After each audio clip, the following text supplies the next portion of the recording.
Welcome to the Solid Verbal. And now, Dan and Ty.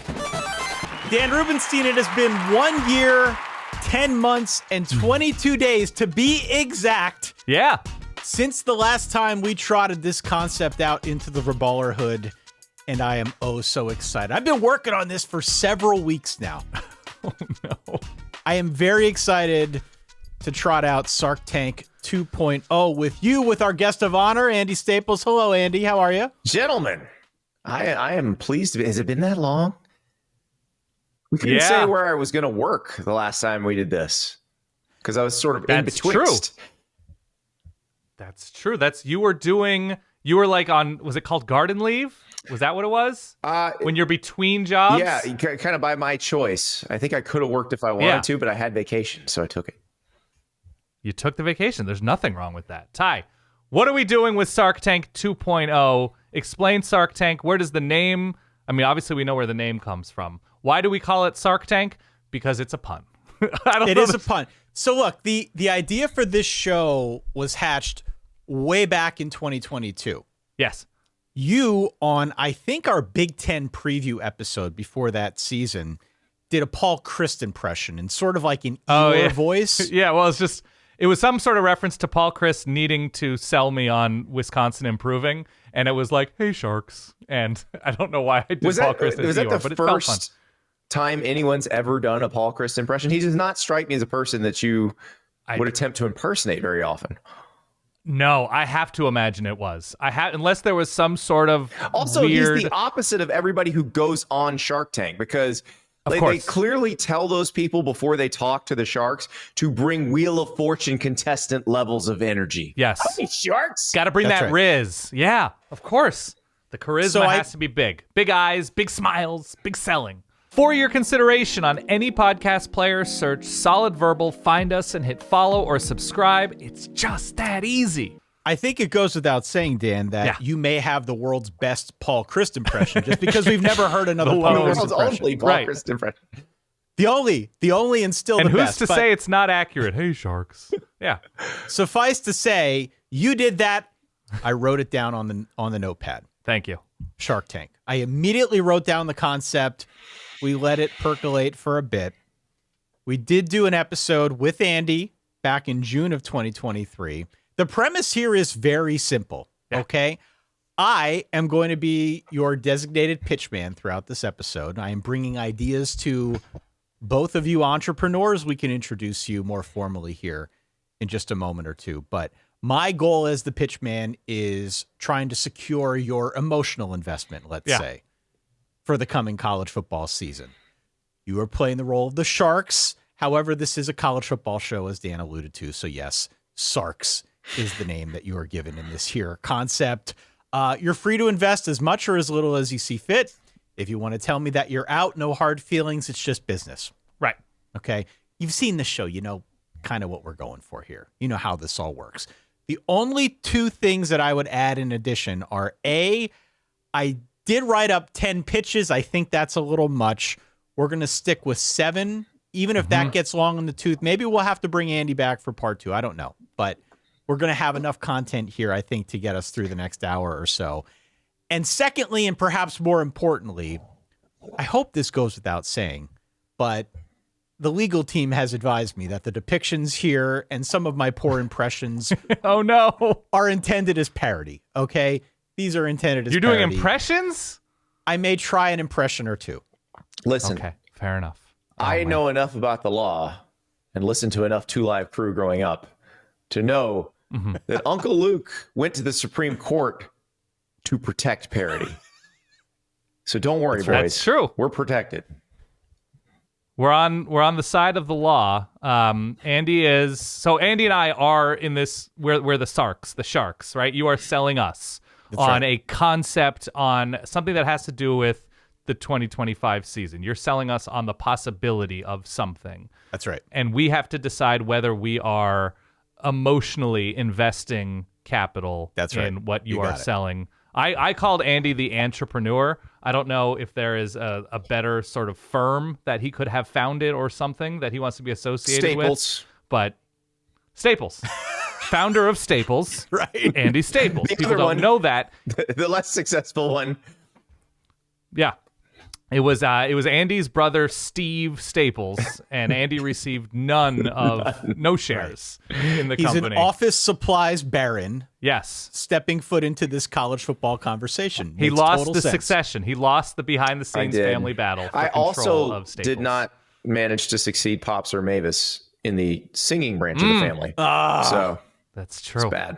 Oh Okay. man. I've Poor Vince. decided that so I decided I'm a founder of a private investment firm, Ty, and I'm calling it Reuben Bain Capital because Bain Capital. Rubenstein, Bain Capital, Miami's most fearsome defensive lineman. Here we are, Reuben Bain Capital. Also, and I'm proud there of is it. there's no hedge fund that you can work Akeem Messidor into. No, that's tougher. That's a tougher. I'm going to workshop it, but no. Here we are with Reuben Bain Capital. Ty, floor is yours. Beautiful. Well, we've got our two Sarks here. Why don't we just dive in, shall we? Let's do it. First up, a coach who needs help shopping for another ring.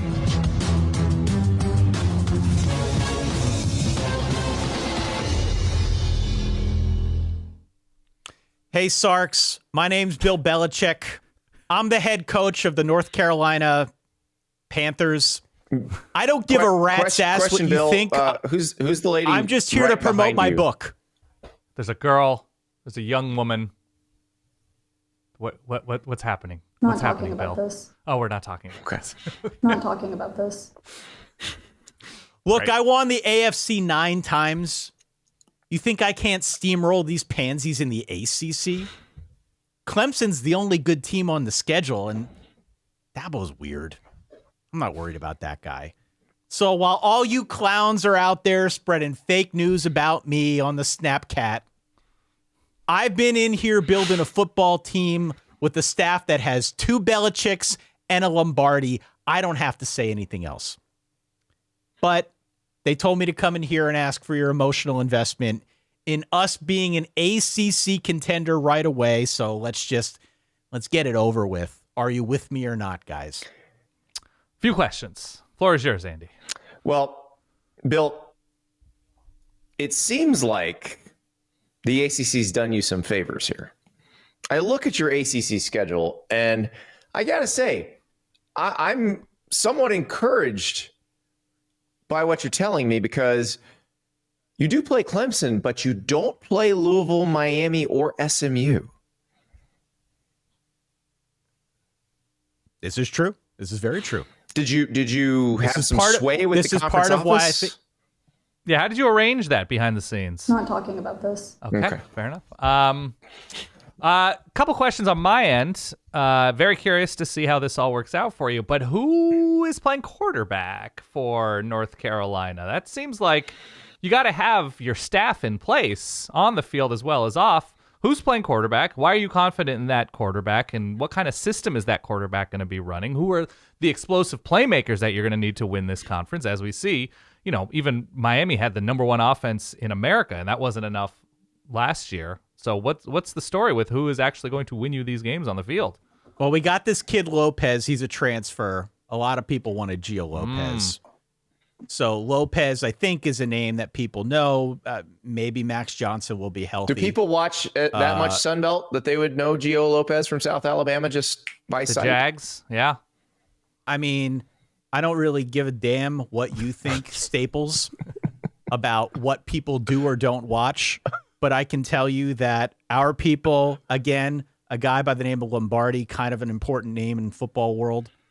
He seemed to Also like a Gio hell of a Lopez a lot. podcaster. Gio Lopez liked hell of a podcast, absolutely. He seemed to like Gio Lopez a lot. He's stepping in. We're going to run the Belichick system, all right? I may or may not have presented a several 100-page document that was my manifesto as to how college football should be run. We are building a new college football at UNC. We are building a system that is basically NFL light.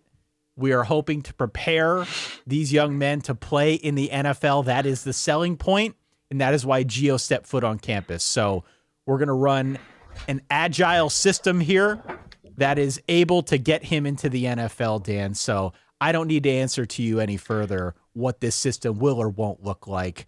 Some of my competitors could be listening right now. So, Bill, in the NFL, everybody gets first-round draft picks, and they can select players that are very accomplished in college before other teams have the chance to get them. That's not how it works in college. A team like Clemson, which is on your schedule, they can just get more of those good players than you. Is that a concern that some of the teams on your roster may just have a lot more good players than you have? Well, talent's always a concern. I've been around this game forever. Talent's always been a huge concern, but one thing that I think this conference lacks is pure coaching acumen. I won 6 Super Bowls as a head coach. I won 2 others as an assistant. This is a game that I know and love and can coach at a higher level than anybody else in this conference. Again, Dabo's just a little weird. He's weird. Sure. If he's the top dog in this conference, I am not worried about where I stand as a coach. So yes, there may be more stars. The Bud Elliott blue chip ratio may be higher elsewhere. That's a made up stat. I don't even care. I am the coach of all coaches. I'm going to coach these guys up. And look at the schedule, Andy. Now I'm not. So you think you are that Belichick superior, by the way, to Manny Diaz? Yes. To Dave Doran? Yes. To Dan? Yes. To Jake Dickert at Wake Forest? That's right. He's on your schedule too. That's right. That's right. To Sonny Dykes, who played the national championship game a few years ago? Play him in week 1. What if Scott Frost at UCF finds the mojo he had the last time he was at UCF? They're on your schedule too. That's true. Yeah. Has experience as a college coach. Ignore the record. Has Are experience you as a with college me or coach. not, guys? Are you with me or not? I don't want to waste your time. I don't want Sure. to waste my time. Are you with me or not?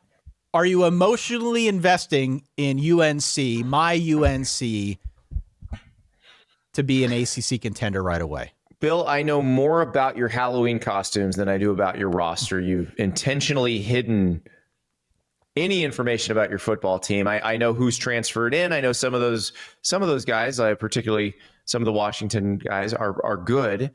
I've seen Gio Lopez play. I like him. But I'm not convinced that you can just roll in to the ACC and automatically coach circles around people who have been coaching at this level for a long time. Also, I have concerns about the end of your NFL career. There was a year where didn't you make a defensive coordinator become an offensive coordinator for reasons? Not talking about this. Like, and now he's back to being a college defensive coordinator? Is that true? At Ohio State with better players than you. Yeah. Yeah. Okay. Correct. Wasn't there a guy who was with you most of that time in New England who's also was fairly successful when he left you? Not talking about this. Okay. Bill, 12 and 22, it seems the final like record, 2 seasons. It seems like there's somebody maybe just putting words in your mouth, and you seem to have no desire to tell us exactly how you were going to actually win games. So for that reason, I'm out. I don't care. Yeah, I'm going to do what Gio Lopez is going to do this year, and I'm going to pass. And that's because I'm buying the entertainment factor. I'm buying my curiosity. I'm buying my interest to see how it plays out for you and yours.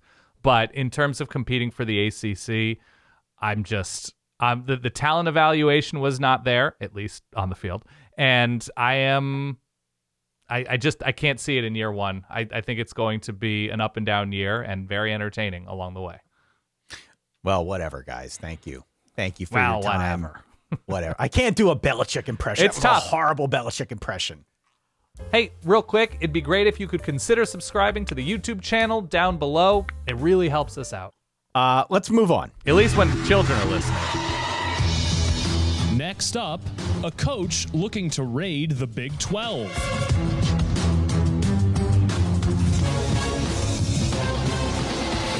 All right, let's see if this one's a little bit of a better impression. Okay. Howdy, Sarks. My name is Joey McGuire, and I'm asking for your emotional investment in my Texas Tech Red Raiders making the college football playoff this season. You know, they say everything's bigger in Texas, so we spent this offseason living up to that mantra. We brought in 20 transfers, actually 21 if you count the guy who transferred out then back in because he saw what we were building. We had the second best transfer class in the nation just behind LSU and ahead of teams like Miami and your Oregon Ducks, Dan Rubenstein.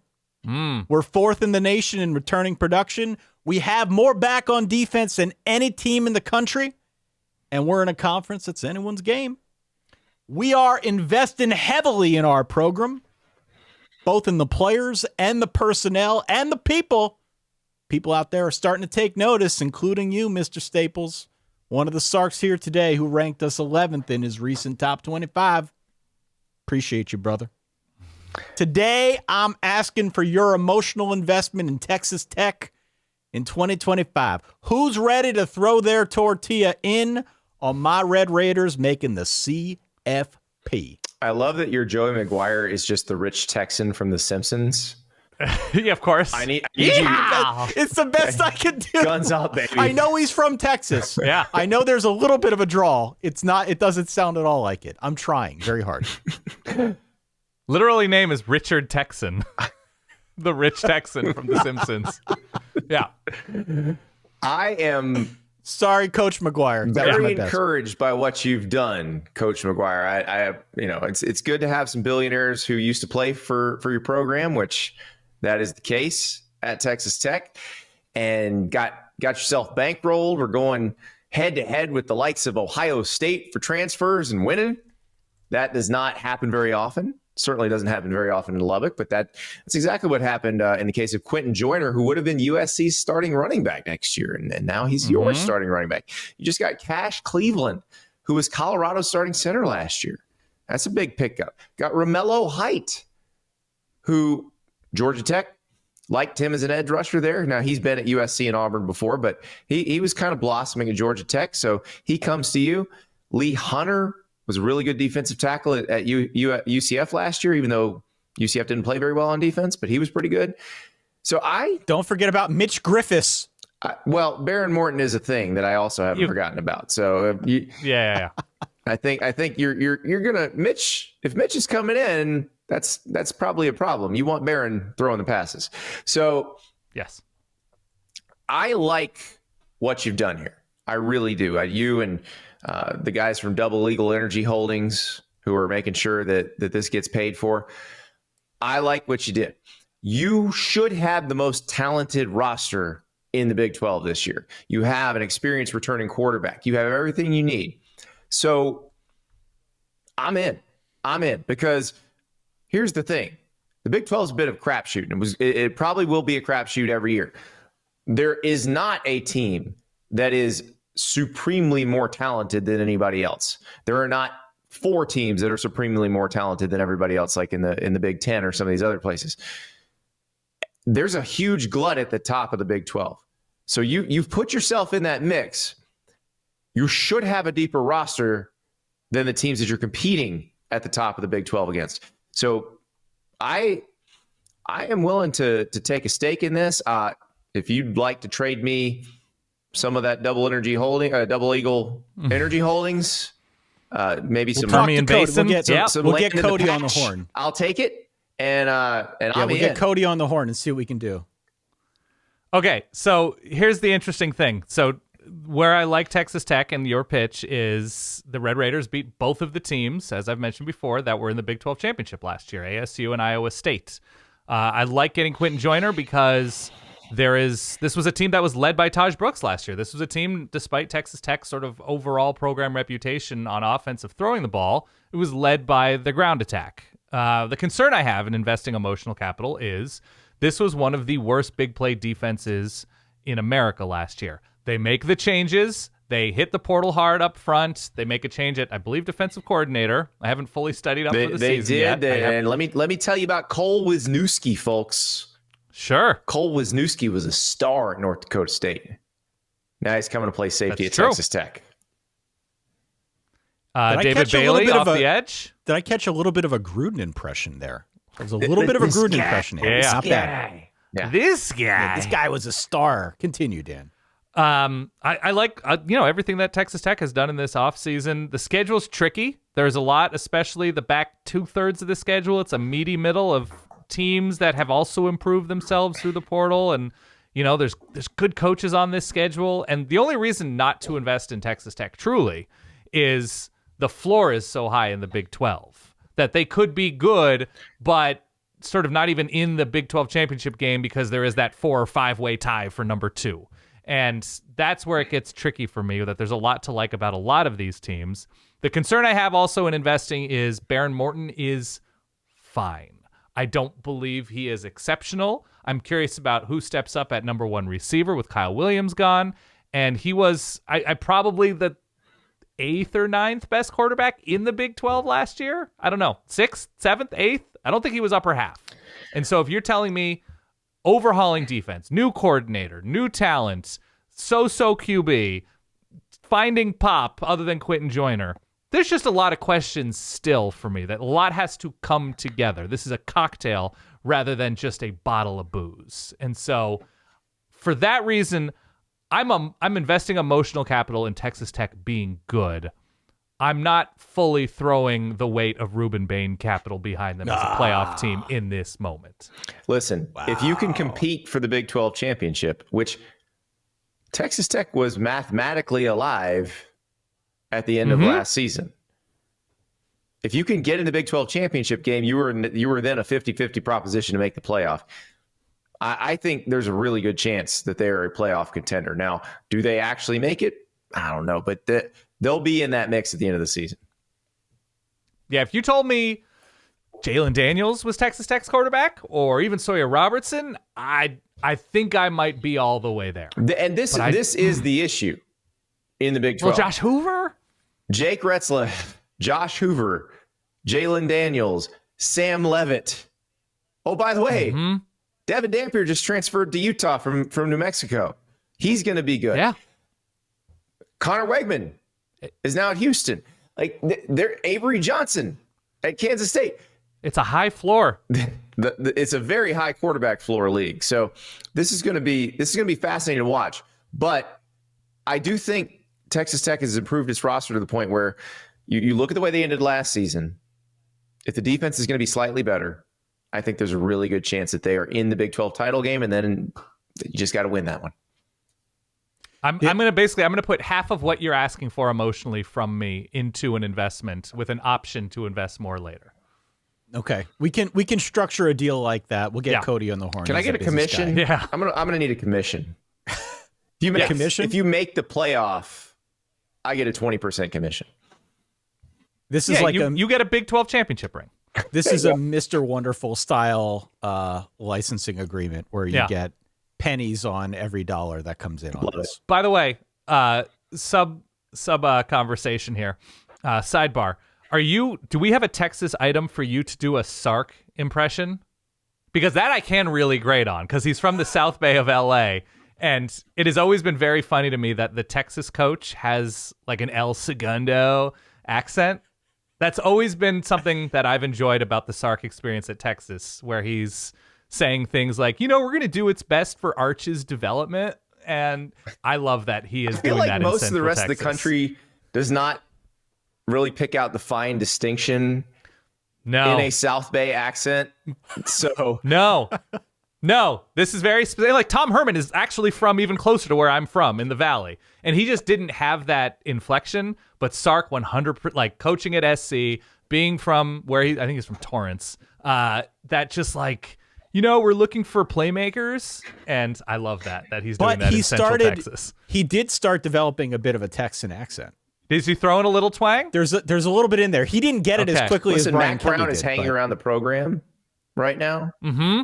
And remember, Mac's from Tennessee. That accent is a kind of a hodgepodge of Tennessee, North Carolina, and Texas. But if we hear Sark call it Texas, then we'll know.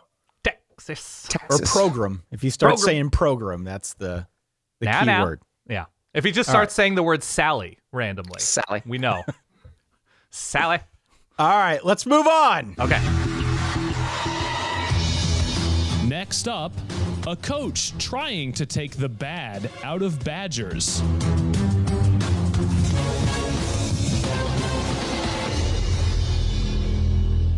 Hello, Sarks. My name is Luke Fickle. I'm asking for your emotional investment. I don't know if this is how Luke Fickle talks. I'm trying to be proper. Emotional investment in an 8-4 season for my Wisconsin Badgers. Luke.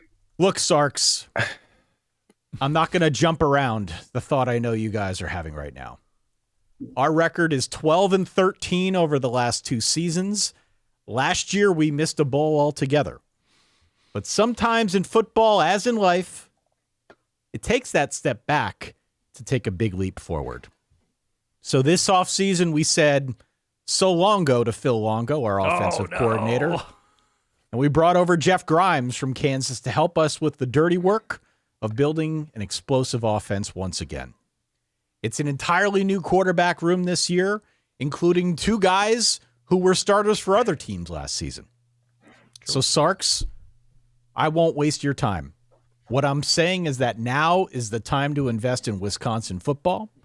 Who's ready to join our team as we badger the competition and get back to where we belong? A minimum of 8 wins.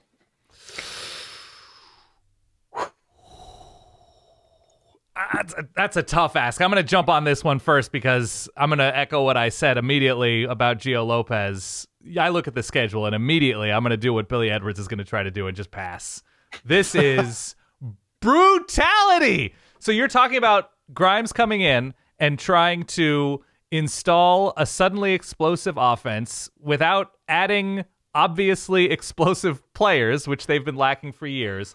And if I may, while losing at some Alabama, of the more productive skill players, like Will while Pauling, who's gonna losing be some of Notre the more Dame. productive ones. Yes.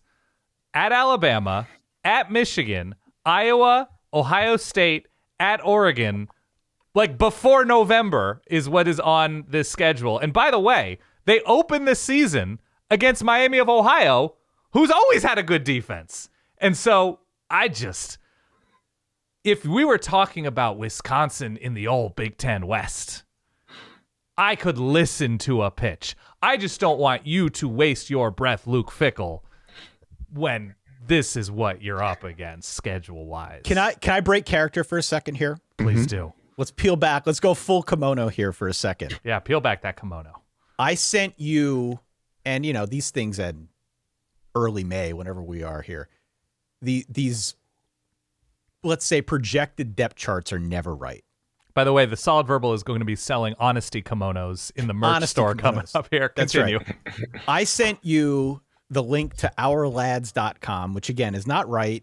These things are always kind of half-baked. But I trotted out the line from Major League where I said, who are these effing guys? Yeah. When I looked at Wisconsin's... when I looked at this projected 2 deep, I was like, who are these effing guys, man? Billy Edwards? I know who Billy Edwards is. I know who some of these guys are. But come on, man. Even 8 wins to me doing the pitch felt like a bit of a stretch. And I wonder if that's going to be like the floor. That's like what people are expecting to preserve Luke Fickle for another season. I don't know. It just seems like a big time stretch to me. You can go back to being Luke and I will address you directly. Thank you. Okay. I've been very disappointed. I'm not mad. I'm just disappointed. When you took this job, because you had a lot of options. Michigan State came after you. You could have held on and probably another Big Ten job would have opened and you would have been heavily considered for that and heavily sought after. You could have probably stayed at Cincinnati. I assume kept winning. It's more difficult in the Big 12 now, but you were doing such a great job at Cincinnati. I thought you'd looked under the hood at Wisconsin, seen that they were going to make the investment necessary to be competitive in the Big Ten. And that means go out and get players. And what I've seen has been highly disappointing. Mm-hmm. Your roster is not what it needs to be. I like the decision to hire Jeff Grimes and go back to, Jeff Grimes is an offensive line coach by trade. He likes that wide zone scheme. That's not exactly what the Barry Alvarez and his descendants did at Wisconsin.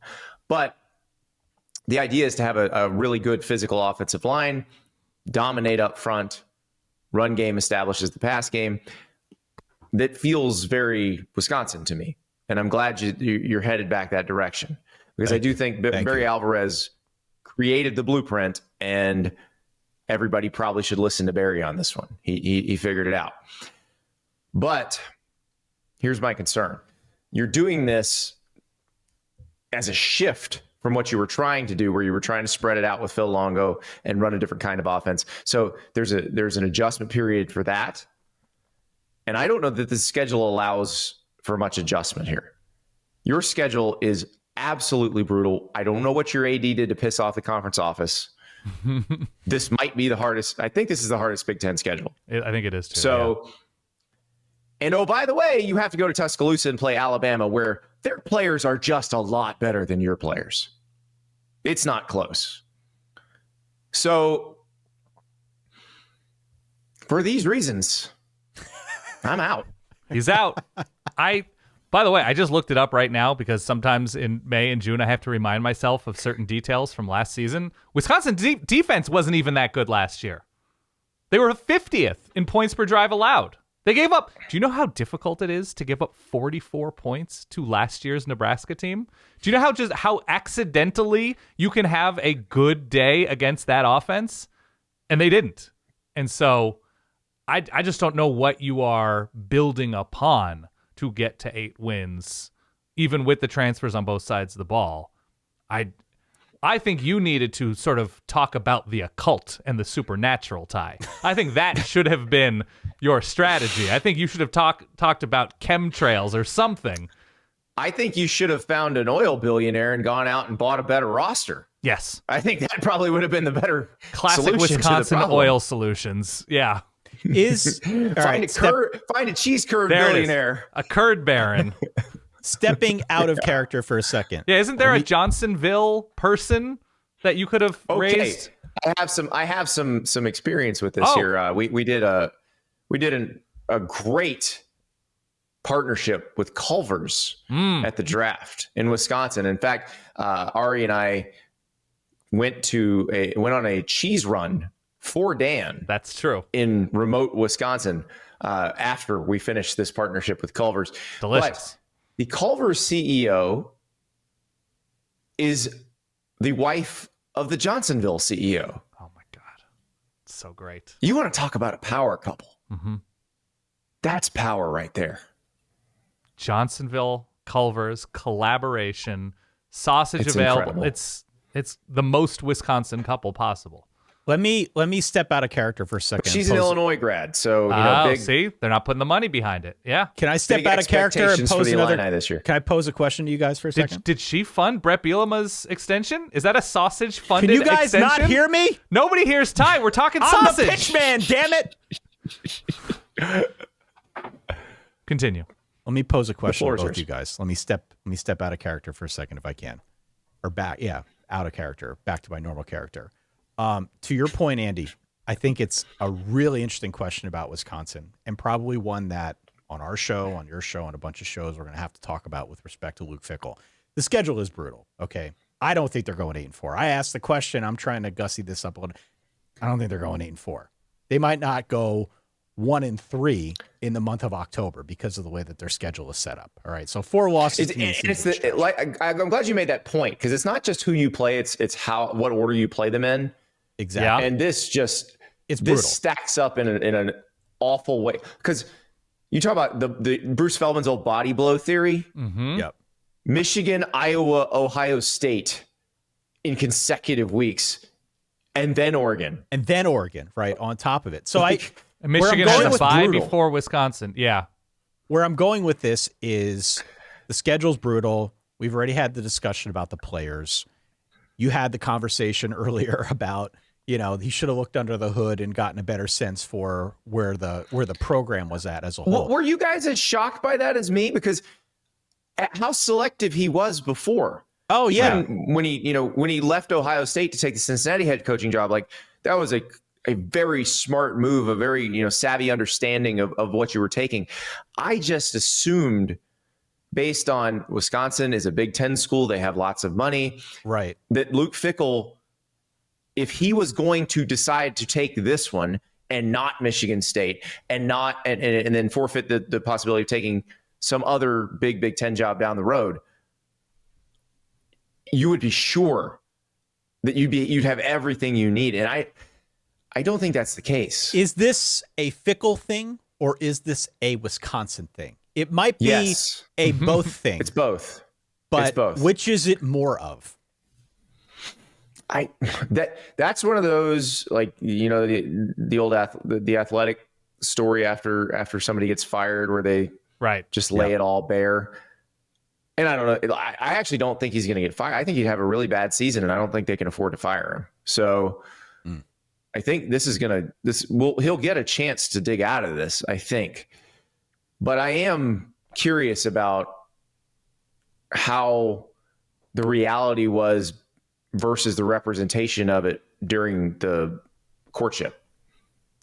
There is something interesting about Wisconsin's schedule that I will bring up. And this should have been a sales point from Ty. I'm doing his job once again. Okay. All of those tough games that I mentioned have weird wrinkles about them in terms of who they're playing the week before or who they're playing the week after. They're all in strange look ahead or let down moments. So the sales pitch for Wisconsin is they could be a right place, right time type team. If they are above average, I'll go through this quickly. Okay. Alabama has Wisconsin, if I'm reading this correctly. They have a bye before Georgia, but it's after Florida State, a couple weeks after Florida State, and a couple weeks before Georgia. But that is what is going to be on their mind, Alabama, after They're Louisiana not looking Monroe. ahead to Georgia if they get a week off. That's fair. But that is their next game. So that's a little bit of a tenuous stretch. But the rest of these, so Iowa has Wisconsin on the road a week before Penn State and a couple weeks before Oregon. Okay, that's when Iowa's schedule really ramps up. Michigan has a bye week before Wisconsin, but it's before they travel to LA to take on USC. Oregon is traveling back from the farthest possible place they could be traveling before playing Wisconsin, and that's playing in New Jersey at Rutgers. So the wrinkle I would add is if Wisconsin is fine and they are just lucky circumstantially, I don't know. There's something maybe there. Let me pop that balloon real quick. Okay. Because first of all, maybe that wins you one of those games. Sure. I don't think it wins you two or three of them. So they have the open date after Oregon. But then the next three games are Washington, at Indiana, Illinois. Sure. That's not really any easier. No, it's not. And the only thing I would say is Wisconsin has to be pretty good at football independent of this schedule in order to go 8-4. To go 8-4 against this schedule, they'd have to be a fringe playoff contender. Right. Okay. Let's move on. Next up, a quarterback headed to South Beach to drive his stock north. Ooh. Hey, Sarks. My name is Carson Beck. When you last saw me, my elbow was getting blown to smithereens in the SEC title game. It was a trying time. I flirted a little bit with the NFL afterwards. But I decided to take my talents to South Beach for this coming season and one more good run in the sun. The pundits have said I did it for money. Social media has said I did it for lust. I say that I did it to be the next Cam Ward. The evidence is clear. Coach Cristobal knows how to elevate his quarterbacks, and I am the next great Miami quarterback because I fit perfectly into the Canes offense, which will be anchored by a good line and a powerful rushing attack. It also doesn't hurt that we've got a tasty ACC schedule and that we definitely will not lose a random road game against Pitt to close out the season. Of course not. Never. Carson, Sarks, how's your non-conference schedule look? Sarks! Don't interrupt me, Sarks. I don't know if I'm supposed to say that. I know you got to be very confident. I'm speaking to a fellow Florida man here as well, and an Oregon fan who witnessed the magic of Coach Cristobal firsthand. Offensive line development. Yep. I am asking for your emotional investment in my journey to becoming a first-round pick in next year's draft. I cannot wait to share this moment with you and those who believe in me. I cannot wait to become the next great quarterback for the Cleveland Browns. What say you?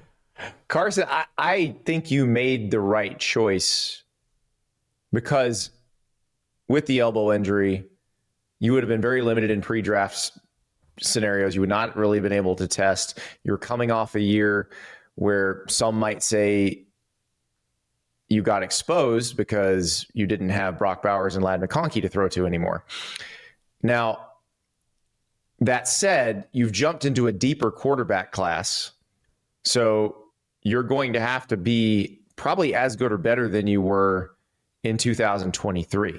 And it's a legitimate question as to whether that's going to happen because Miami, they lost some really productive receivers. Now they've gone into the portal and they've gotten some receivers. They also have some young ones that they're fairly excited about. So I think you're going to have people to throw to. I'm fully confident in the line that'll be in front of you. But here's the weird thing about your situation. Usually when you have a quarterback who moves to a team that has a really good offensive line, it's the first time we're seeing that quarterback behind a really good offensive line. But you played at Georgia. We've already seen you behind a really good offensive line. Last year was up and down. A lot of injuries. Yeah. Yeah. But it's still, you would have taken Georgia's offensive line over all but about 8 other ones. Say 7. Yeah. So, yeah. So we've seen you behind a pretty good offensive line. I don't know that that's going to change much appreciably for you. So you've got to prove to us that you've become a better quarterback while rehabbing an elbow injury, which is kind of difficult. So I think you've made the right choices here. I'm not sure the circumstances are on your side. I would add that I've been throwing for 3 weeks. Coach Cristobal came out just this week and said that I am good to go. There are no concerns. So it should, I miss spring, but by the time we get around to fall camp. Your health is not my concern. I suspect your arm will be fine by the time the season starts. The timeline that was laid out when you got hurt told us that you'd be ready to go by the season. So that's not what I'm worried about. I'm not sure. I think you're going to be a good quarterback at Miami. I think you're going to be an effective quarterback at Miami. I'm not sure you're necessarily going to play your way into the first round. That's the part that I'm not positive on. I like your chances of helping Miami be a very good team this year. I'm in. And I'm going to tell you why. I think he has, circumstantially, as Andy mentioned, the circumstances are tricky with regard to the draft itself. But with regard to his ability to shine, we talked about the offensive line, high on receivers. Here's the other thing. We don't know how great Miami's defense or not so great Miami's defense is going to be after a disappointing year. What does that mean? A lot of opportunities to play in a shootout, to sort of different kinds of throws, prove that you can go downfield in this way, prove that you can run a hurry-up offense because you're tied with Louisville 48 all late, something like that. I think circumstantially at Miami, there's not a lot of amazing defenses. There's not a lot of terrible defenses on this schedule. So I think there is opportunity, provided the elbow is there, to really show out in a more quarterback-friendly offense than what he had the opportunity to do at Georgia.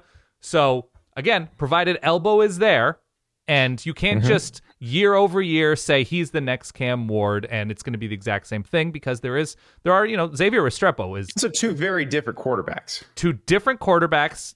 Beck can move, and obviously Cam Ward could move. It's not the central part of either of their games, but the release for Cam Ward was just something else. And that's not necessarily. And the improv skills from Cam Ward, we've never seen that from Beck. Now, part of that might be the Georgia offense did not require that. So we'll see if that's something that he can do or even needs to do. Because, again, they're going to have a good offensive line.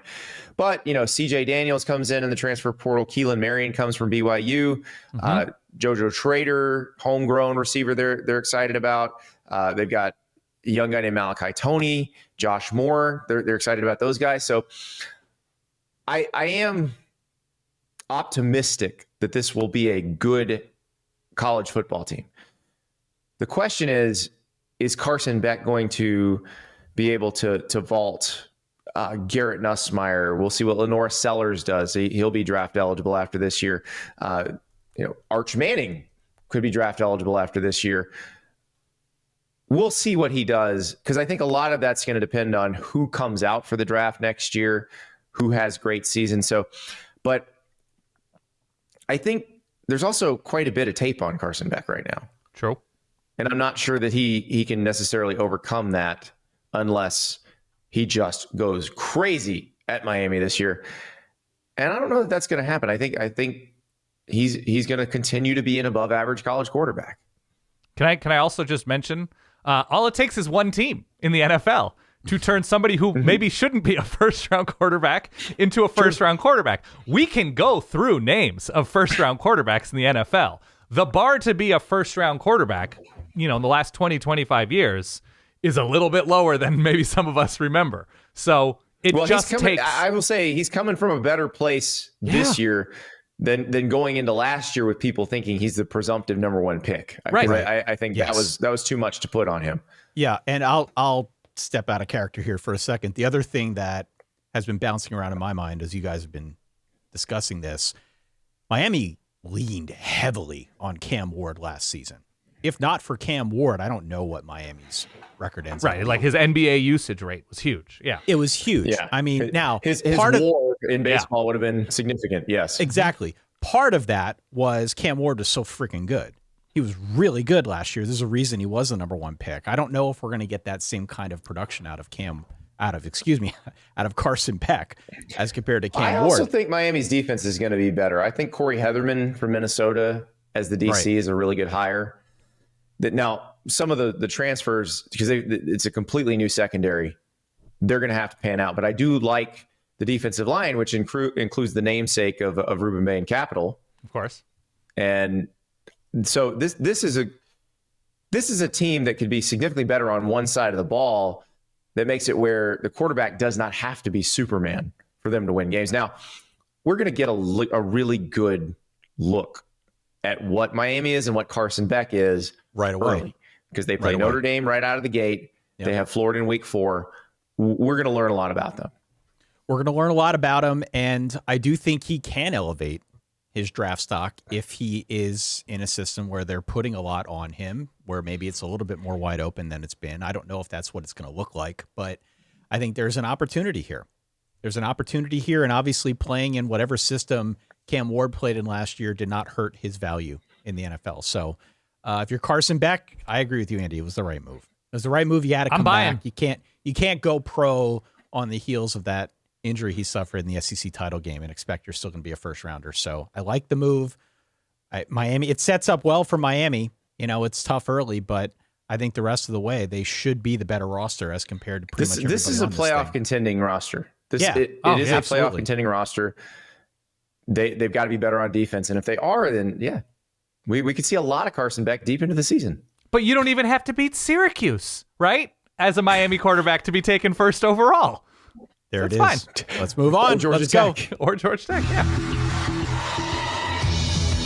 Next up, a coach looking to heat up the Plains.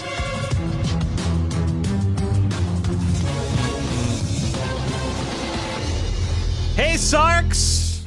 My name is Hugh Freeze, and I'm asking for your emotional investment in my Auburn Tigers as a top 20 team. How dare this coming college football season. Sarks, I want to get this out there. I was one of the first NIL pioneers.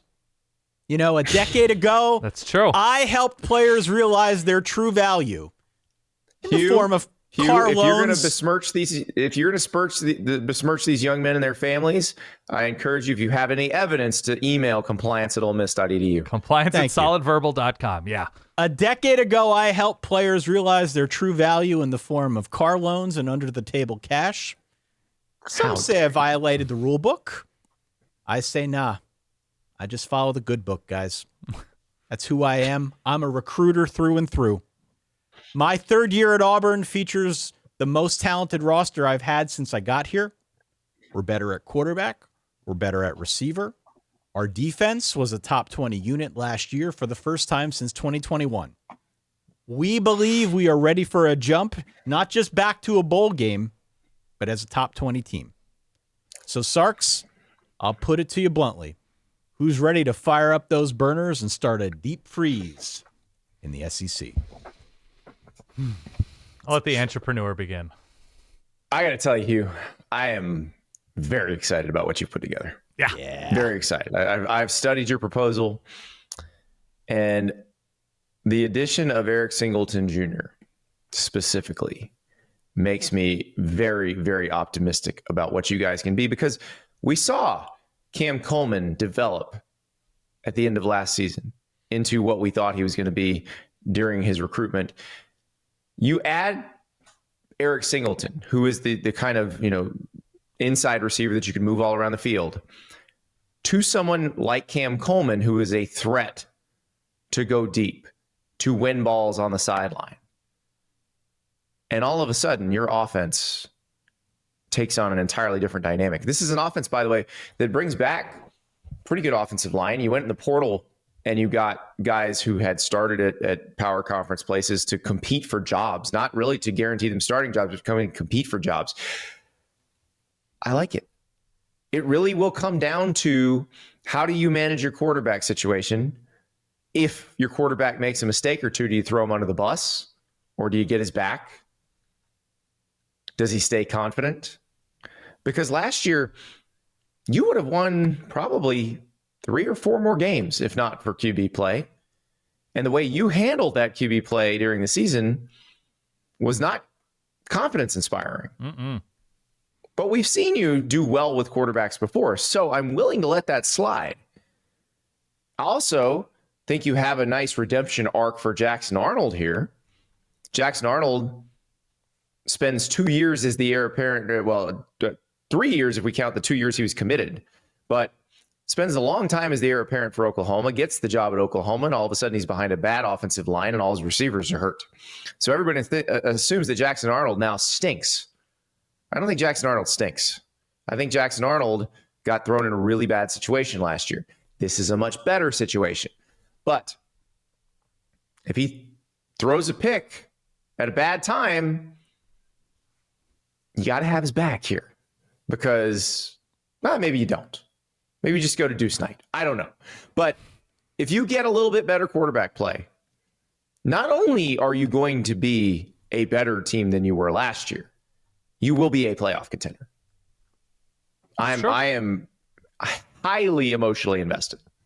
Yeah, I guess my only question would be, like, how many teams could you say that about? If you get better quarterback play than you got recently, you might be way more interesting. Not that many. Not in the SEC. Like, they have everything they need.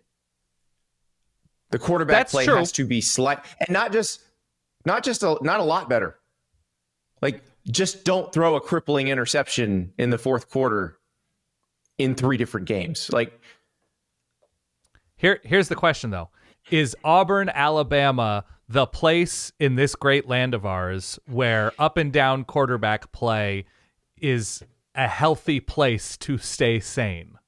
Right? Like, is it a good mental headspace to play quarterback at Auburn? Auburn is never going to be a healthy place to stay sane. Right, exactly. Well, Auburn is the ultimate roller coaster. Right. So if you are a quarterback who is coming in with physical and emotional baggage, like Jackson Arnold is, and you're going to go play for a coach who has not been the healthiest coach to play for as an up and down quarterback, who throws quarterbacks under the bus, could that spell an issue for Jackson Arnold? Like, is that the best place to have a this is Auburn. Act? Yeah.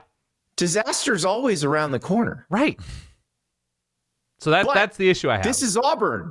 A national championship's also always around the corner. That's true.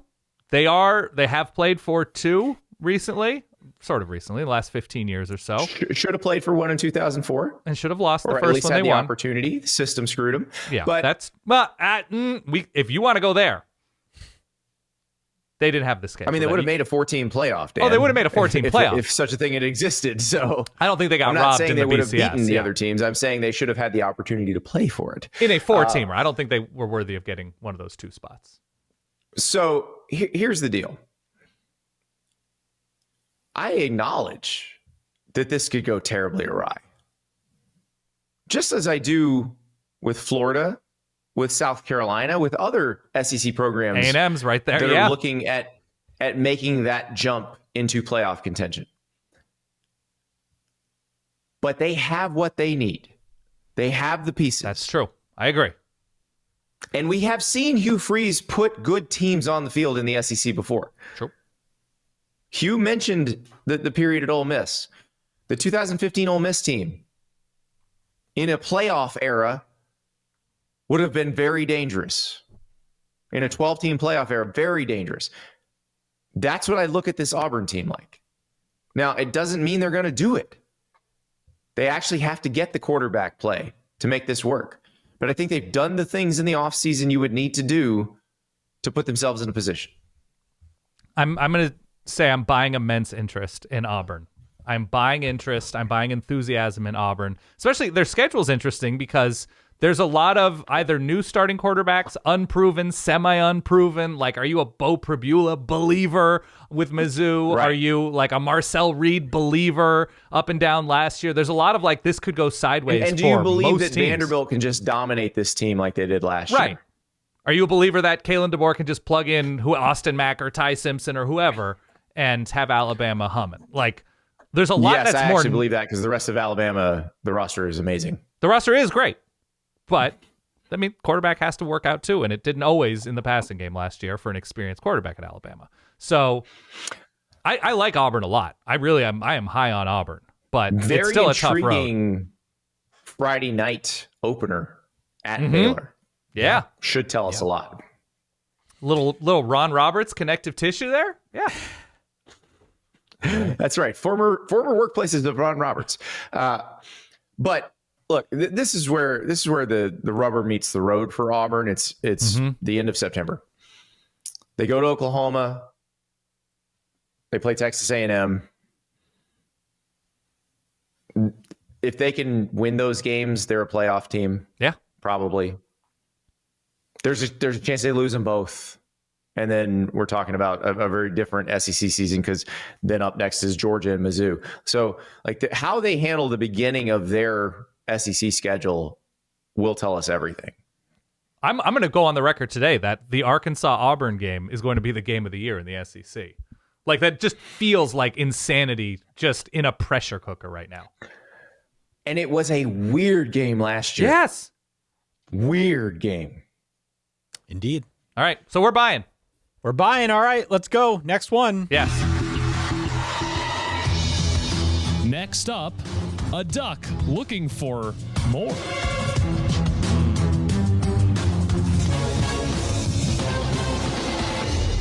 What's up, Sarks? My name is Dante Moore. I'm the starting quarterback for your Oregon Ducks. This is a perfect impression. Let's be clear. Thank you. Uh-huh. We won the Big Ten and only lost one game to the eventual national champs last year. Our offense was sick. And just to clarify for people of Dan's generation, sick is slang for something that's pretty dope, and dope is just another way of saying awesome. Great. Appreciate that. I'm going to write that down. My guy Dylan Gabriel threw for 3,800 yards and 30 touchdowns. He's one of the all-time greats in college. But I've been patiently waiting since transferring in, and I'm here to tell you that I am the truth. For the older Sarks like Dan, that means I'm very legit. Look, I wasn't fully ready to be a starter when I got the nod at UCLA, but I learned a lot last season. Meanwhile, Coach Lanning has been out there making our team better. Our 2025 schedule has like one tough game on it. Big deal. I know we've got a notable Oregon grad here today.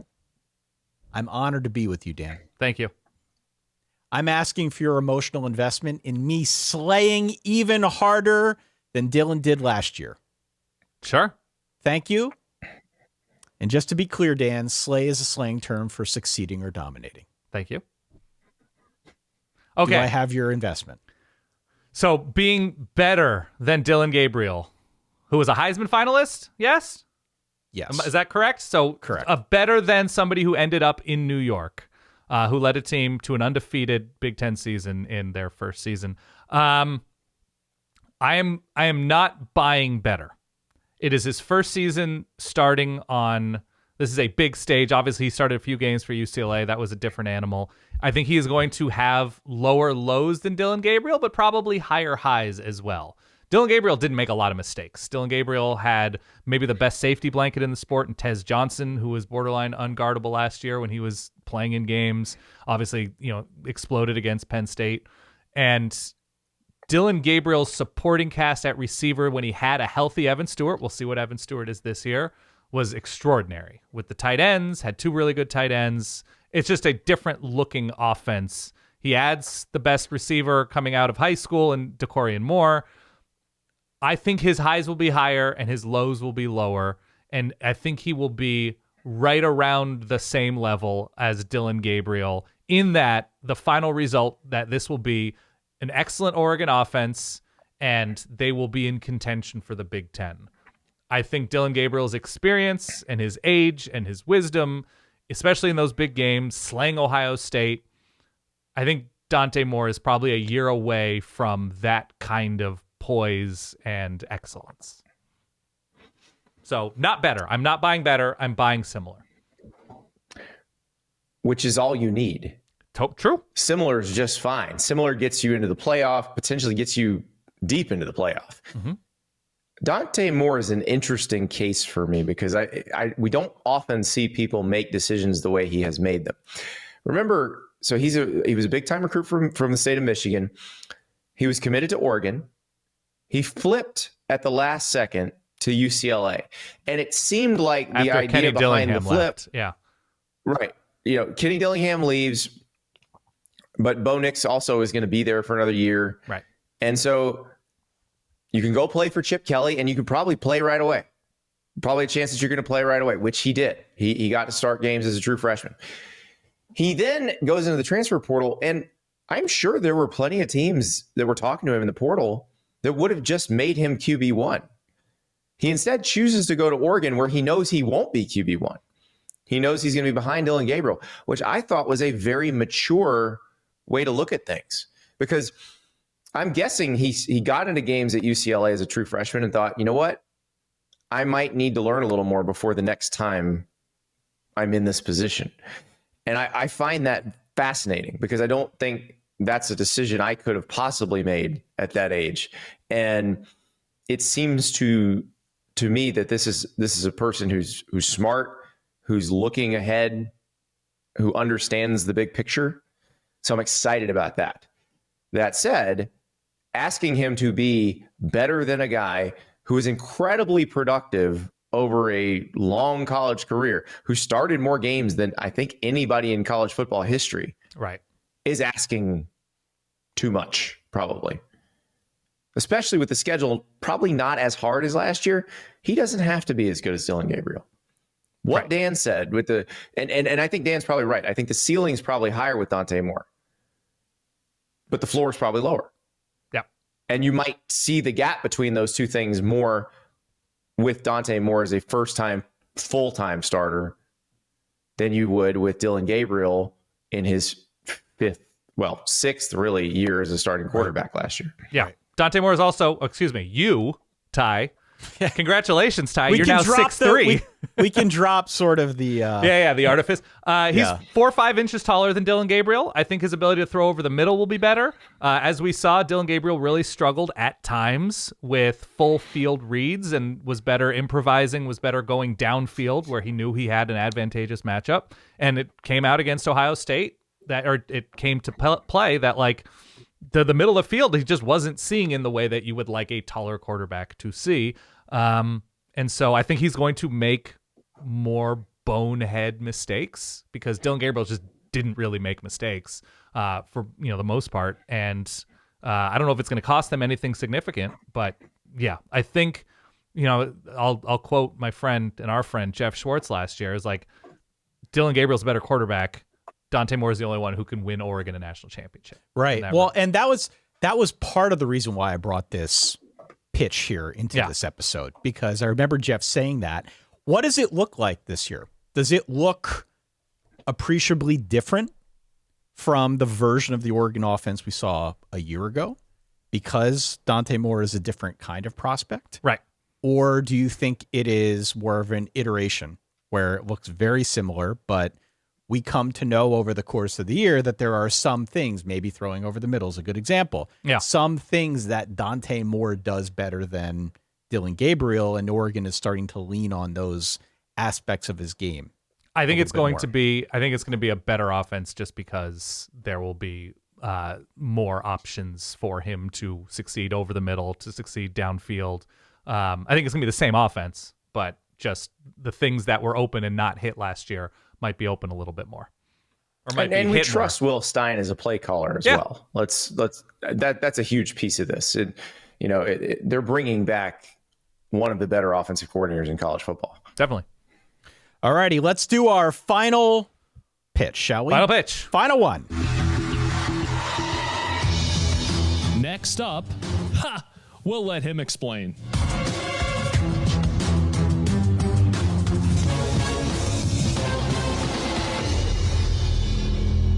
All right, Sarks, my name is Mike Norvell. Last year wasn't great. It was fun in the ACC. We had two teams in the college football playoff. One of them almost won a game. Now that the conference has decided to finally reward the biggest brands with more money, well, we won't have anything holding us back in 2025. Frankly, there are no excuses at this point. The elephant in the room, let's talk about it. 2024 was a real Tallahassle, am I right? Oh, no. It was the first time in my tenure that we That got was a 2 worse. and 10 ton right there. Yeah, 2 and 10. We got worse from year to year. We beat just one FBS team, though we were so close to many others, including my former school, the Memphis Tigers. It's true. Close does not cut it. We all know that. So we rebooted the entire offense. As many as 7 transfers might start for our offense in week 1.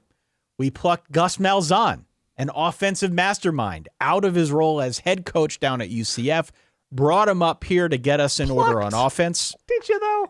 Continue. And we didn't just stop there. We also brought in Tony White, brought him back to his home state to help run our defense. I like that. I'm going to leave this with you, Sarks. It's an easy ACC schedule for us this season, and this is a brand new team. I am asking for your emotional investment in me righting the wrongs of 2024 and getting the Seminoles back to a top 3 team in the ACC in 2025. Who's with me? Entrepreneur. I just don't know. You can't possibly be as bad as you were last season. So good news, the floor's going up. Mm-hmm. But I don't know where the ceiling is on this team because it is, as you said, burned to the ground, rebuilt, especially on offense. Now, my concern is you were actually a pretty good play caller as a head coach. You're abdicating that to Gus Malzahn, who, let's be real here, was on the hot seat at UCF, left UCF to take this job. I'm not sure this decision I would have made. I probably would have made UCF pay my buyout, but listen, he's gotten a nice buyout before, so maybe he didn't want to do that to somebody else. But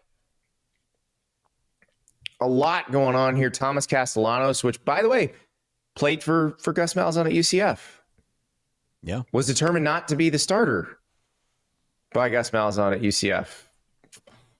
So he went to Boston College, played pretty well, got on the outs with Bill O'Brien.